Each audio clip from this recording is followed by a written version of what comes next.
good. The years passed until there came a day when she said, "Pip, I'm going to do something for you."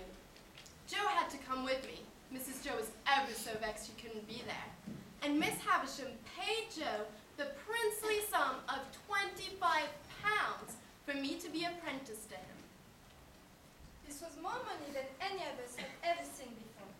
Uncle Pumbleshook, the old hypocrite, and my sister were delighted, and we had a slap of dinner in town with all our friends. In the years that followed, even though I was just an apprentice blacksmith, I set myself to become a gentleman. I spent all my money in books and tried to dress better. Working with me at the fort was an unpleasant fellow who never liked any of us, Dutch or Lit. Biddy, I'm amazed at how you keep up with me. I read a book like this on economics to improve myself and find out, all about it. And even more than me. Don't forget, I was your first teacher. And why are you so taken up with trying to improve yourself? I like you as you are. It's for her, Estella. I can't bear her to become low and common and uneducated. I want to become a gentleman. I'm dissatisfied with my life here. That's a pity. Do you think of her often, Pip? I think of her all the time. And do you want to become a gentleman to spite her or to gain her? Because I would have thought that if it was the first, a better method would be to take no notice of her words. And if it is the second, well, I would wonder whether she was worth the gain. Oh, Biddy, you're so wise. I feel I could tell you anything. I will always tell you what I think. Until you become a gentleman. Then you'll stop. Oh, Biddy, how I wish I could fall in love with you. You're so wise and clever and sweet with me. Pip, you have to understand. You never will fall in love with me. What are you two up to? Reading, talking. Go for work, Pip. Just because you're a rich apprentice doesn't mean you can get away with anything. Ollie! Ollie! I have a job for you. There's your sister. I hate her. I hate all of you. I hate her foul tongue. I hate the way you're favored. One of these days, she'll go too far. She'll get what's coming to her.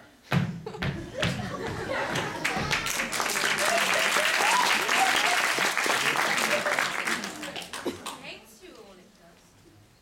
Wonder why? I've done nothing to him. It's because he likes me. He likes you? Biddy, you can't do that. Shameful. Has he told you? No, but I can tell. Don't worry, I don't fancy him one bit.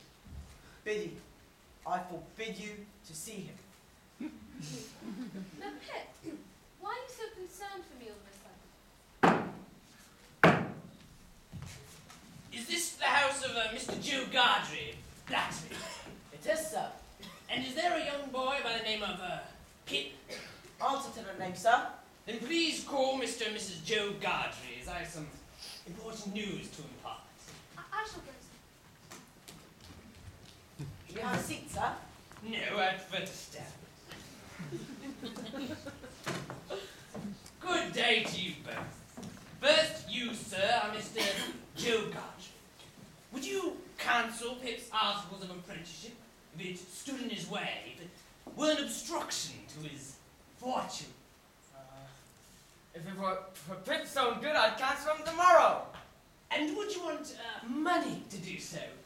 Would you wish to be remunerated? God forbid I should want any money for doing so. Witness! You have said this before company. No money for Mr. Joe Gardry. Master Pip, you are freed from your apprenticeship to this blacksmith. And Master Pip, I am here. I'm here on behalf of a third party. Your benefactor. Yes, let us call this person your benefactor. I am here to tell you that you have great expectations. Your benefactor wishes you to be brought up as a gentleman who has great expectations. If you do not wish to proceed, Master Pip, now is the time to mention it. Do you wish to proceed? Come, sir, I wish to hear it out loud before witnesses. Yes, I do.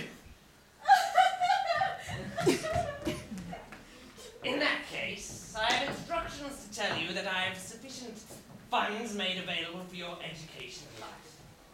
You will move to London, you will have lodgings, and you will find a tutor who will educate you to be a gentleman. A gentleman with prospects when he arrives at the age of independence. A gentleman with great expectations. Oh, Pip, you'll become a young lord. You'll be rich.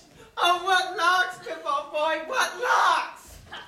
The more fool he, little does he deserve it unless we profit by it. I don't know any tutors. Lad, where to live, what to do. I am charged as your guardian and your counsel. I suggest you take Mr. Matthew Pocket as your tutor, a gentleman known to me. I suggest you lodge with him and his family. I shall give you enough money to get you started. No. How much do you think reasonable? Come, sir, name a sum. 20 guineas? 20 guineas? You are sure you want no compensation, blacksmith? I do not want a penny. Fool, I knew I was married to a fool! One last thing. I am instructed to tell you that you must never seek to know the name of your benefactor. Think I can. Guess who it is. I do not wish you to guess. I do not care what you think. But you will obey these instructions to the letter. Do you understand me, Master Pip? Before witnesses,